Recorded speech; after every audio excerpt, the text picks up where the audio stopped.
my name is Red. And I'm Katariin. Welcome to Listen Talent Hub podcast. It's going to be a historical moment for us because it's the first time we're going to do it in English.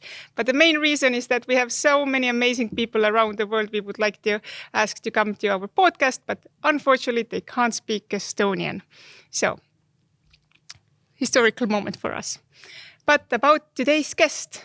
She's an award-winning public speaker, writer, and columnist. She has been recognized as one of the 100 most impactful and influential figures in Nordic technology scene. Welcome to Talent Hub podcast, Katja Toropainen, founder of Inklusiiv. Thank you. Thank you for inviting. Excited to be here. Absolutely amazing to have you. But first of all, tell us, our listener, a little bit about yourself and a little bit about Inklusiiv and what's the founding story behind it. Yeah, sure. So my name is Katja Toropainen. I'm based in Helsinki, Finland, so across the bay from you. And our mission at Inklusiiv is to create and share knowledge about DEI, so diversity, equity, and inclusion, and then really to support companies and organizations to put it into action to make progress with their diversity, equity, inclusion journeys, so DEI journeys. And we've been working with 120 plus companies globally at Inklusiiv, and we offer support to them, DEI consulting, learning services, and DEI measuring as well. And on top of this, we also do research about these topics. There's plenty of things to do still in terms of DEI, like whether it's in Finland or the Nordics or Northern Europe, as elsewhere in the world as well. And that I was like basically seeing through my work. So previous to Inklusiiv, I was working in the leadership team of the startup and tech event Slush, based in Finland too. And I was in charge of the program and speakers at Slush. So I got to follow the technology topics and trends across the globe and really learned how much we still have to do with diversity, equity, inclusion topics, both in the technology industry, but in business and in the working life overall as well. And after Slush, I was really passionate about these topics. I had seen how much work there is still to be done, but also that there's a lot of studies and research and also best practices. But the awareness about these best practices and about this knowledge was still a bit lacking in Northern Europe, to say the least.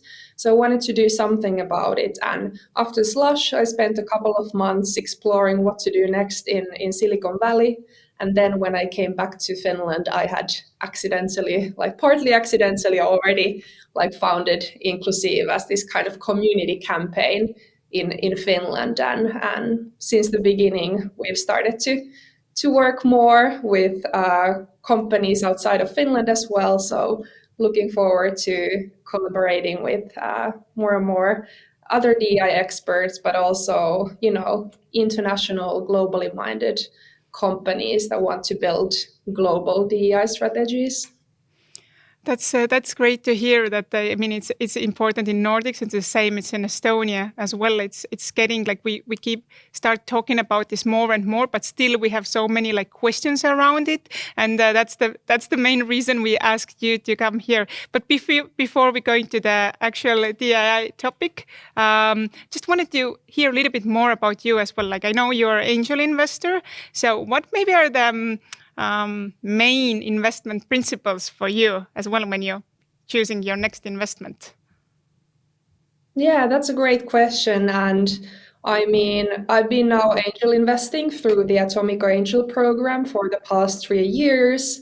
I still consider myself learning every day, every month so much. So I'm sure that I will have a better answer later on my journey to this question. But I'm a really curious generalist by heart. So this means that as of now, I'm sector agnostic, and investing is this early stage. I really believe it comes to a lot to the team And then obviously, in addition to this, it means like what they're building. So I also get excited about really purpose-driven problems that the founders are solving. But yeah, I guess this was a quite broad or vague answer, but still kind of I'm still in the process of defining my main investment thesis more and more as we go. Absolutely. So it's a journey itself.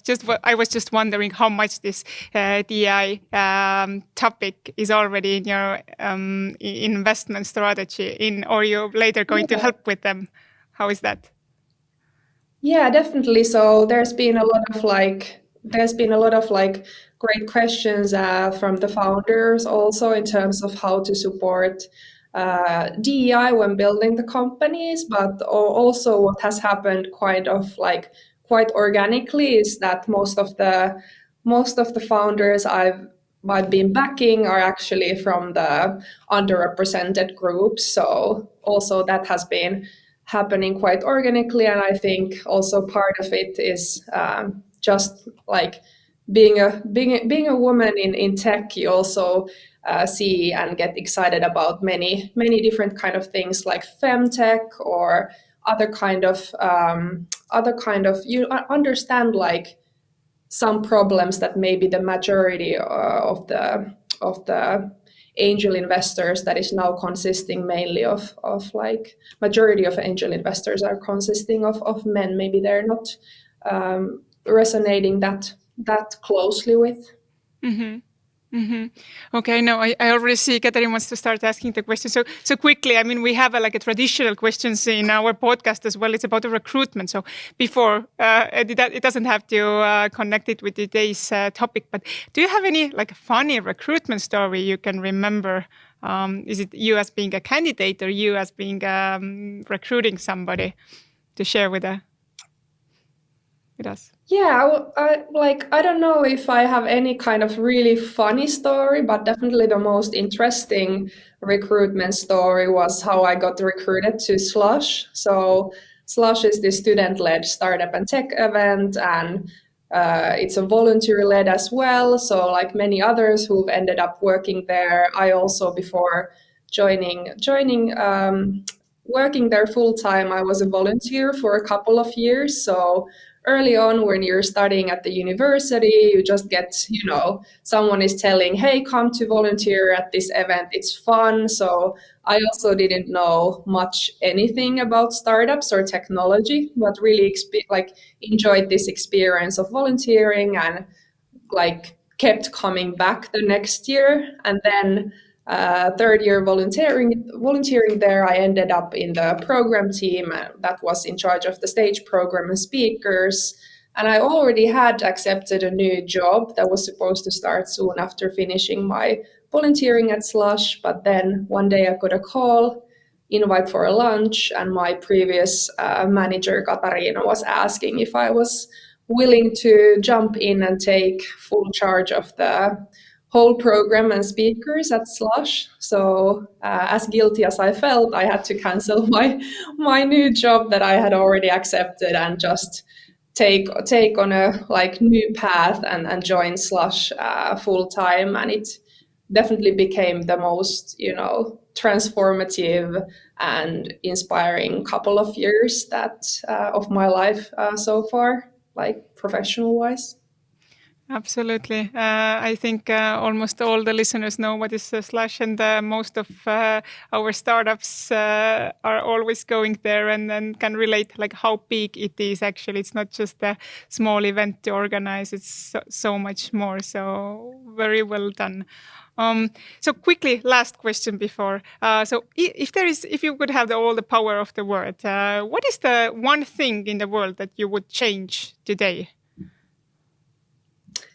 Yeah, this is a challenging question because I would like to answer two things like solving climate change and then obviously, as you can guess, some of the diversity, equity, inclusion challenges as well.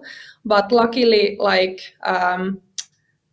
actually DEI topics are interlinked and have a positive connection to climate issues as well. So I'm gonna say solving these huge inequality and inequity issues so that we will have a more diverse and equitable and inclusive working lives, societies, and I believe that this would also have a positive impact on solving the climate issues faster as well.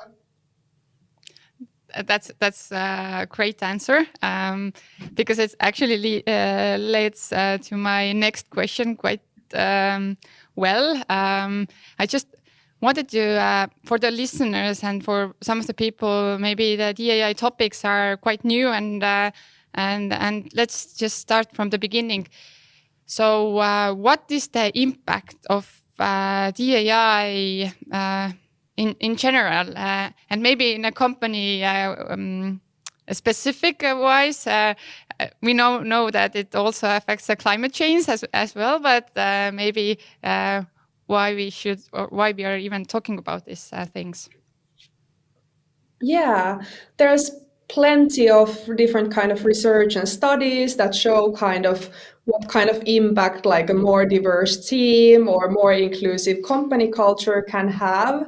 So basically, in terms of diversity, more diverse team or company, there's a lot of like these different kind of studies that have found like a positive link to positive like correlation with better like financial performance. Then there are studies that show how this can increase, innovations, bringing up more diverse perspectives, how it can help also be like build more engaging teams, and also especially all the startups or like most of the startups and tech companies are wanting to build, like they're ambitious, they want to build something that is really changing the world. So anyone who's really ambitious and wanting to build a successful company should really pay attention to the diversity, because it just helps to also build a more globally successful company, maybe enter new markets faster and so forth. But it's not only about diversity, because also there are studies that have found out, for instance, this one Deloitte study has found out that inclusive cultures can be even twice as likely to meet or exceed financial targets, and even 6 times more likely to be innovative and agile, and even 8 times more likely to achieve better business outcomes. So it makes sense to build more diverse and also inclusive teams and company cultures, because there's no diversity without inclusion. You actually need to build that inclusive culture to really build well-performing and well-working diverse teams as well. Yeah, of course, you cannot build like a global company having only similar people in one country and hoping that you have the impact in Asia, in Africa, in America. Like, you cannot do it if you don't have like this inclusive, diverse and equity environment in your company. But what do you see, what we are, as you mentioned in the beginning, that you are also focusing right now, the Nordics, and what you can see currently, what are the biggest things that we in the Nordics struggle the most in regards of DAI topics? Yeah, that's a great question. I would say that first, challenge is still the awareness. So there's definitely still lack of awareness in terms of even understanding what diversity actually means, how it's much more broad topic than just a couple of diversity aspects. We all tend to kind of approach diversity from our own point of view, but it's a narrow point of view or biased point of view. So there's so many different diversity aspects. So we need to start understanding diversity as more broadly and deeply and in a more holistic way. But then diversity is actually usually the term that people know, but then still equity and inclusion are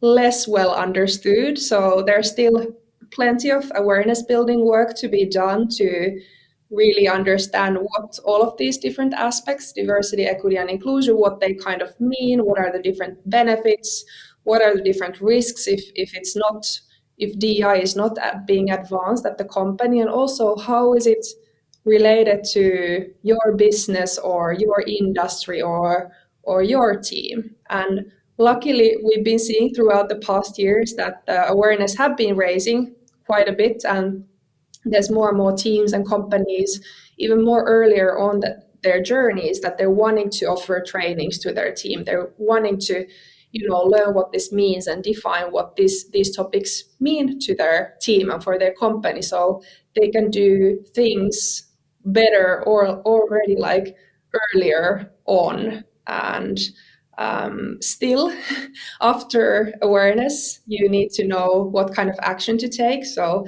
at the same time that I'm saying we have still lack of awareness, we also need to move from awareness to action, to actually do the work and to actually change things. That is then completely another topic. Have you seen the problem that people are like a little bit afraid of this topic as well?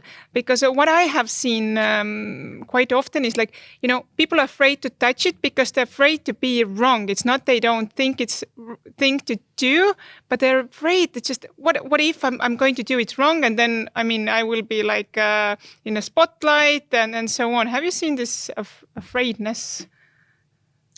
Yeah, definitely. I know it comes up a lot, and we've been also helping a lot of different kinds of companies to kick off their DI journey. So helping them to like hosting the first ever training or kind of session to actually educate the team about what these terms means and what this work is really about, and kind of building that awareness so that the team can also have like a constructive conversations and ask questions. So I think that there is still a lot of this kind of like lot of myths that are out there, kind of that we need to get to discuss. Like there's also worries, there's a bit of fear out there. But what we've been seeing that when companies and teams actually build this place where they have someone, like who actually understand about these topics, kind of educating and building this place and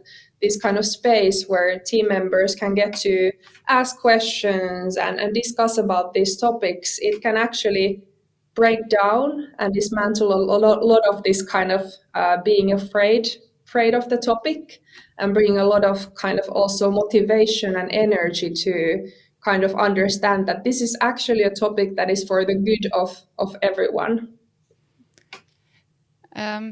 I've seen quite often that companies are focusing only one aspect. Is it like, we need more, like hire more women, or we need more ethical background people, and then it's like tick the boxes, and then we are kind of good to go.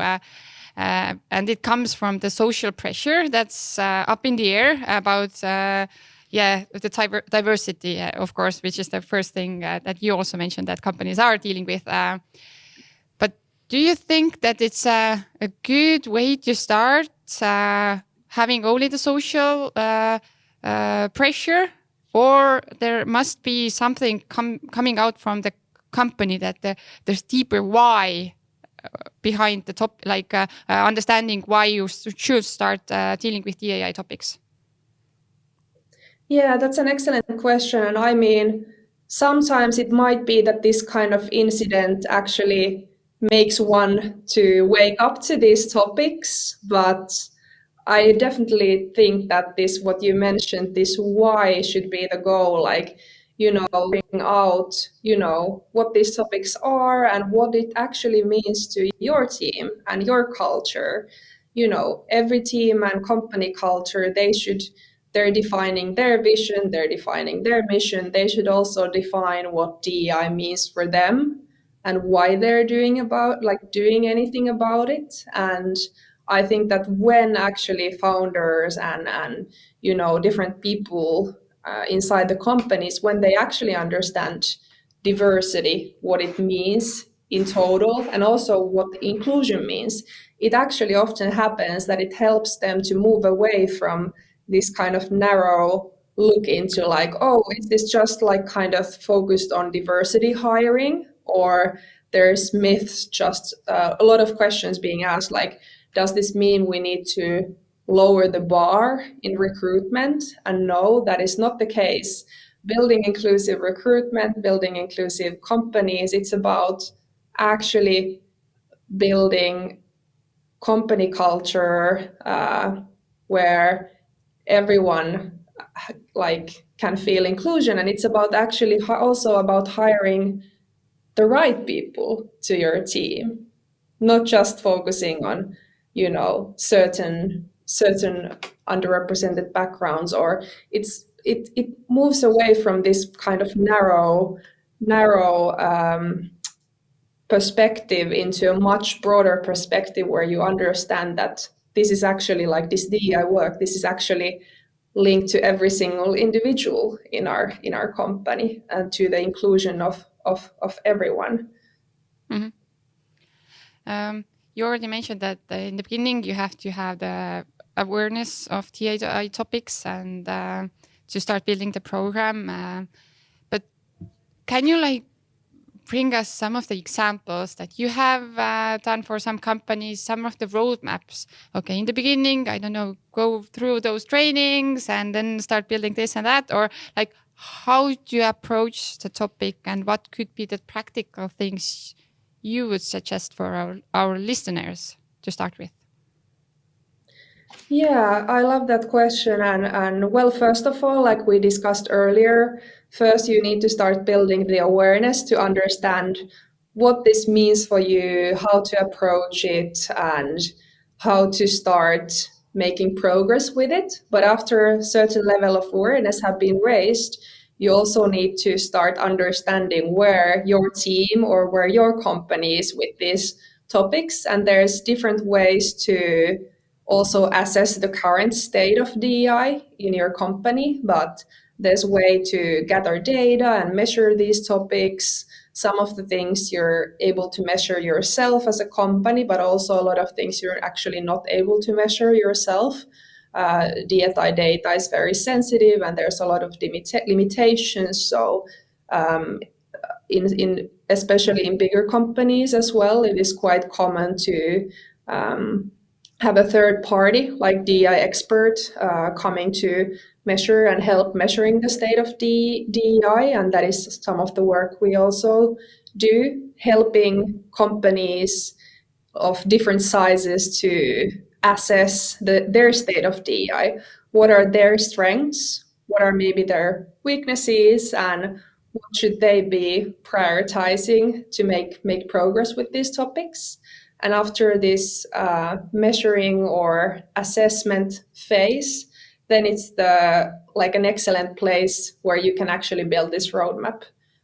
What are the key priorities you wanna, improve in, and also what kind of KPIs you set up. We definitely believe that also what you don't measure, you cannot change. It applies to so many things, also to DEI work. So it's so important to also be measuring things. And one of the biggest challenges for companies when they're thinking about how to make progress with the DEI journey is that it's easy to feel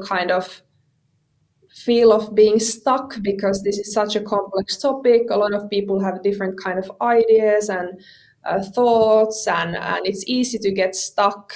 But that's where also DI experts can help, like be there to spar with you or help you to navigate and prioritize, because no one is actually no one is perfect, or no individual or no organization or no society has kind of achieved it or is there yet. So it's a continuous journey. So that also means that as every company has limited resources, you actually, to make some positive change or to actually make some progress with the DEI journey, you actually need to also figure out what are your resources and what are your priorities. What can you make actually happen with those resources? So it's also important not to try to, get everything done at once. Mm-hmm. Can you bring out some of the KPIs or the measurements that are good for DAI? Yeah, so basically every company is in its unique place, and kind of the more you learn about DEI, the more you realize there is work to be done. So I would actually make important and good progress for you, I would suggest like not just copying what other companies are doing, or not just using like finding like some data and using that. It's actually important to take it into your context. And some of the key priorities when building your KPIs would be to ensure that, first of all, there's a clear link between the measures, DI measures, as well to your strategy and vision and values and business strategy as well. And then before selecting the KPIs, it's also needed to understand that, do you have existing data that can support, like, do you already gather some sort of data? Or if you don't, what kind of data or measuring you need to actually then figure out your strengths and shortcomings that you can then basically tackle. And as there's every company has their own kind of strengths and priorities, you need to figure out what like those are, and if expert help needed with experts then as well, and select the KPIs that make most sense for you. But also after that, you need to double check what are the, like, do you have the resources and also capacity to actually execute the KPIs. So it's challenging to say like some specific KPIs. I think every company needs to create KPIs that actually match with their current DEI maturity. So if you haven't, if you haven't got any trainings about these topics, if you haven't had yet the discussions about what DEI means for your company, it's like you still have plenty of things to do to still even figure out your state of DEI as a company. So first you should start with the training to understand who we are, why you're doing this, and put your strategy together, and then start to measure, not just, start measuring to just for measuring. Well, it depends. There's a lot of different kind of companies and different kind of ways how they assess it. It's possible, to first offer like some sort of training so that people actually get some education about what this means, and they can start then also having, better conversations about it. And that is also one great way to build this kind of culture of conversations and interactions, so that hopefully after this, you also have already gotten some feedback and input from your team, but also after that, maybe on a continuous basis, you're able to hear more about people's wishes and feedback when you actually not make it like normalize like having conversations about the DEI topics. But another avenue, it can happen after the training or then earlier, is also to start assessing different things, like assessing either your recruitment process or assessing your company culture. There's many avenues. Some companies, for instance, they have already like figured out like, oh, we need to do something in our recruitment. So then they might want even like either consulting or expert support or training for their recruitment team to build more inclusive recruitment process.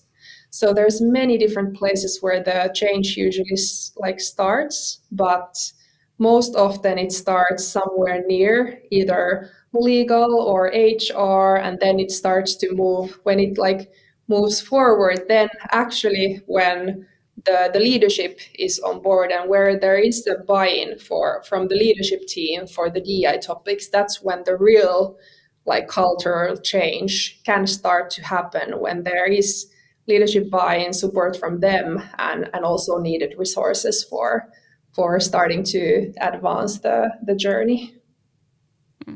Yeah, because if leaders understand the business impact, of course, they then it comes usually with that. But for me, it seems that it requires a lot of work with your conscious and unconscious biases for actually understanding where are you as a person standing, and where is the company standing in regards of having those questions over the like.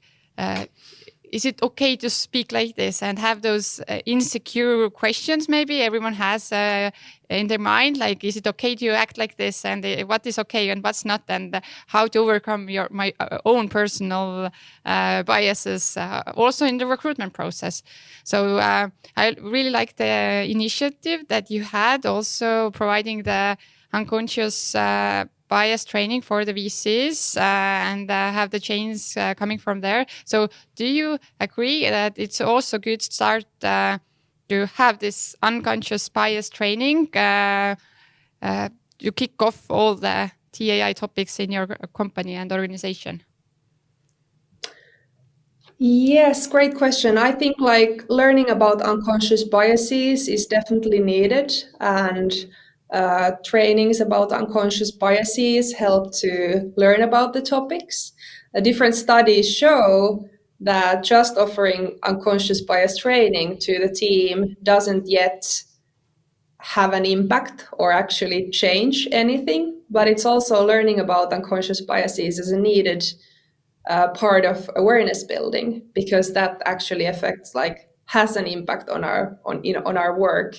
It might lead that we are making subjective decisions instead of the objective or the more rational ones. It might lead to unconscious bias can lead to overlooking great ideas or undermining individual potential, or then also affect who we hire or reward or mentor. And if left unchecked, unconscious bias can also lead to discrimination. So we definitely need to mitigate it. And there's two different ways and avenues. One is this kind of personal learning, like we can, as individuals, we can learn about biases and do bias testing and become more aware of our biases. And then when we discuss those in the team, and when we hopefully normalize the discussions about biases, then hopefully also other team members are able to mention or say if they notice some kind of biases, because it's impossible to learn to notice all of your own biases. So after learning about biases yourself, then the second kind of phase is to building a more diverse team where people have different kind of perspectives, and they can spot different kind of biases. And then also in terms of processes and practices, for instance in recruitment, there's plenty of things that one can do to mitigate biases as part of the recruitment process, so that it's not just left to individuals like needing to think that they need to spot all the biases, but there's multiple things that can be also done in the recruitment process with more inclusive language, more like better structured interview process, to plenty of different ways to kind of improve it on a process level as well. And this is kind of structural change, like both of this, like individual change and then also the structural changes with the policies and processes is needed for the change. Katja, I'm very happy that you mentioned the recruitment. You've been mentioning it whole podcast about to start with a TI recruitment strategy. So where to actually start? Right now you mentioned already many good tips, like what you should put in, but where to start? Yes. Many different kind of teams, recruitment teams, they might start from, with different kind of needs. Like some of the teams, they definitely want training about inclusive recruitment, and with this kind of need, we are able to then do a proper full training where we're also able to, both educate about in what kind of different, like as different part of the recruitment process, and the funnel is actually quite long, so you can have an impact in like multiple ways as different parts of the process. So it's possible to go through that full process, and then also have the team kind of workshopping what kind of priorities they have. So for instance, like where they think they need to go, and what kind of things they think that they should improve the things. But for any kind of team thinking of recruitment and inclusivity, some really easy things to start from are, for instance, inclusive language in job posts. Like, have you run your job posts through for instance, softwares that are able to notice if you have some non-inclusive language there. So there's actually quite a lot of biases that can already affect who is going to apply to your job post based on the language you're using. Another thing would be thinking about, do you have enough diversity in your team? So do you have enough diversity in kind of who is assessing the candidates as well? And the third would be like, do you have a really structured, like well-structured kind of recruitment process, so that it doesn't, just happen that you leave too much for the biases, because then it can happen that you easily like end up asking very different kind of questions from different candidates, and then notice that, oh, you really bond with this one who has the same hobby as you have, or some kind of similar qualities. So also to ensure that you're actually hiring the person with the right skills, and the person you're looking for, instead of these easy biases that might just make one to have beer with you instead of finding the best colleague. Mm-hmm. Quite often what we have heard or seen is that DI is like a pipeline problem. Like ethically in this region, we just don't have those people, or in tech, we just don't have enough women. What do you think of this problem? Is it the actual problem, or how you see it? It's part of the problem. Like obviously there's like a smaller pipeline, but it doesn't mean there's no women or no underrepresented groups of people.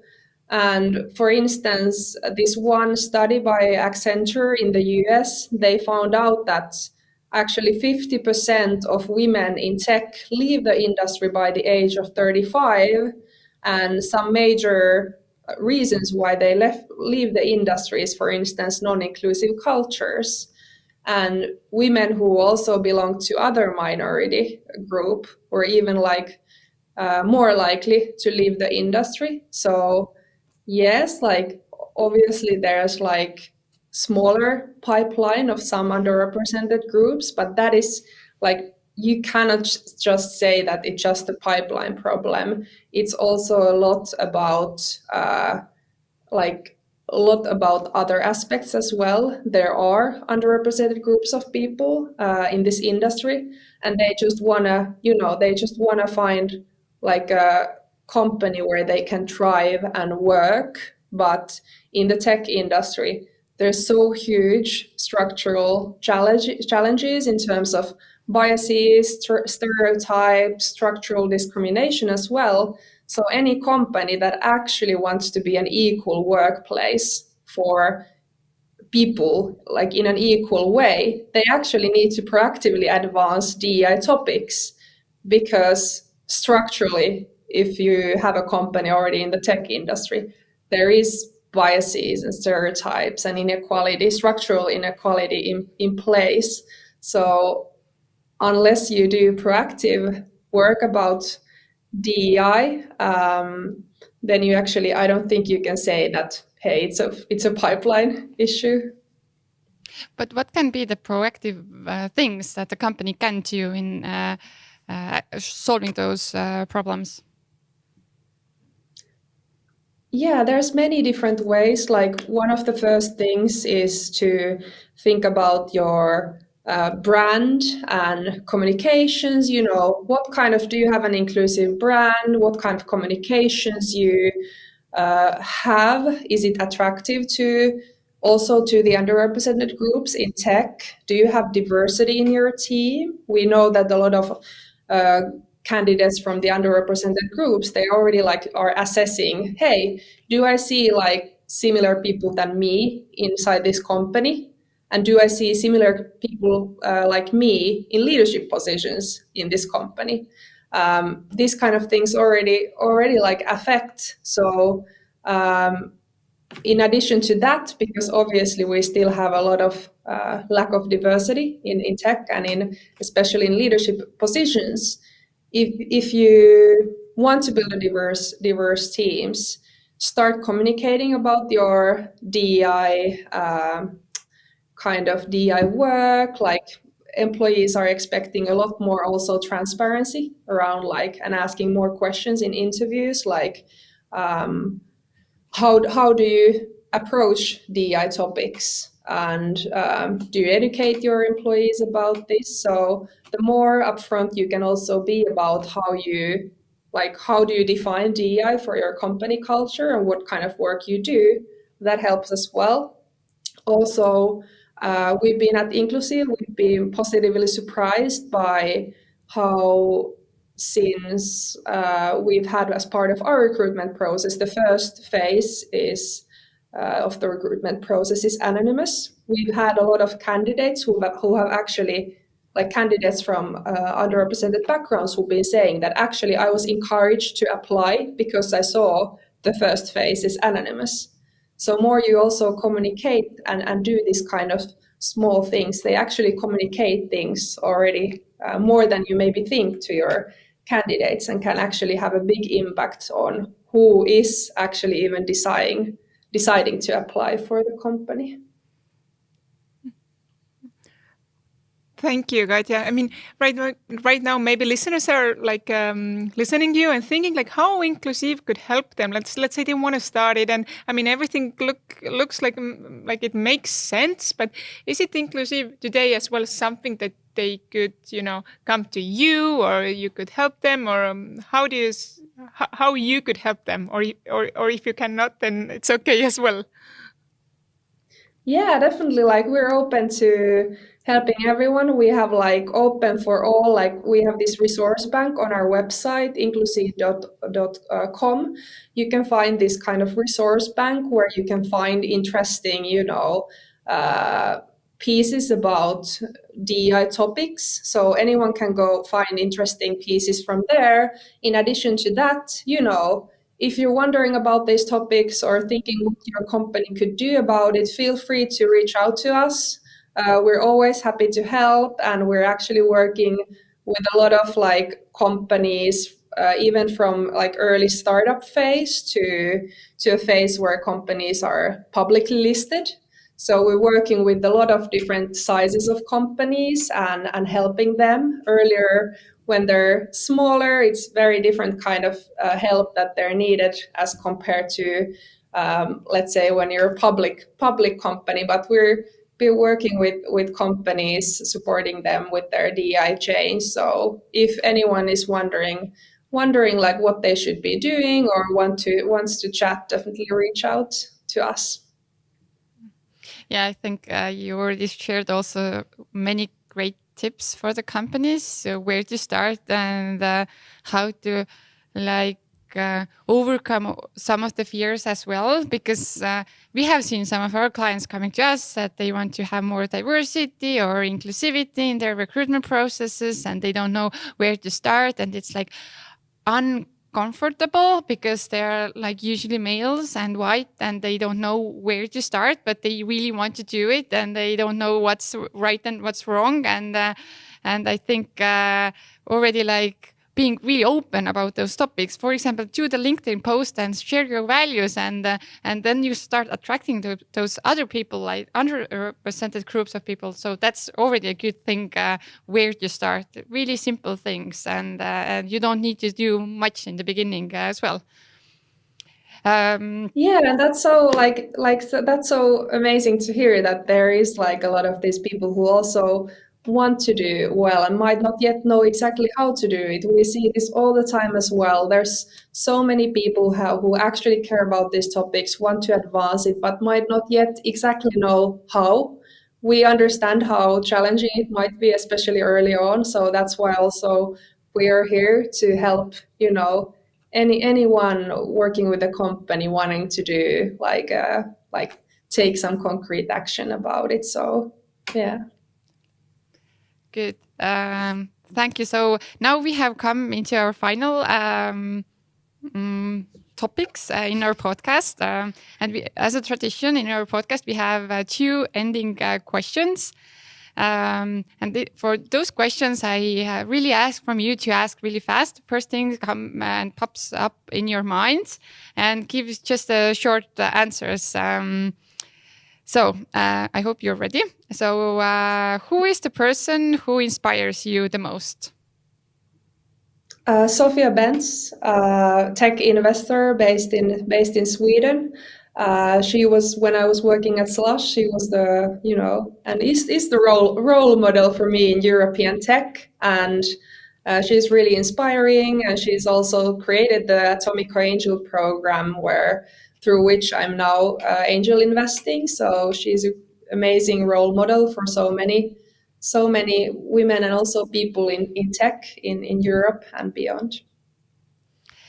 Please give one reading or listening recommendation to our listeners.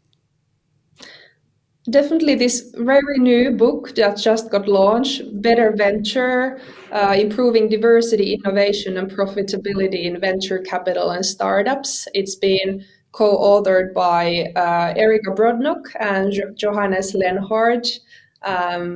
Really brand new book. I'm biased because I was also interviewed for it. But that's okay. Yeah. I'm really looking forward to getting to read it through fully. Katja, thank you so much for taking time to come to our podcast and be like a first English version podcast in Talent Hub. So you shared so many good tips and you just open up the topic for maybe some of the people who've been thinking of it, but never made like a real actions, or people who are already advanced and already doing things. I mean, what really was left in my mind was the thing that, start today. It's never late. Nobody's there. So it's a continuous journey anyway, and we're just in a different phases of it. So don't be afraid to start. So thank you so much. Thank you so much. Thank you for coming.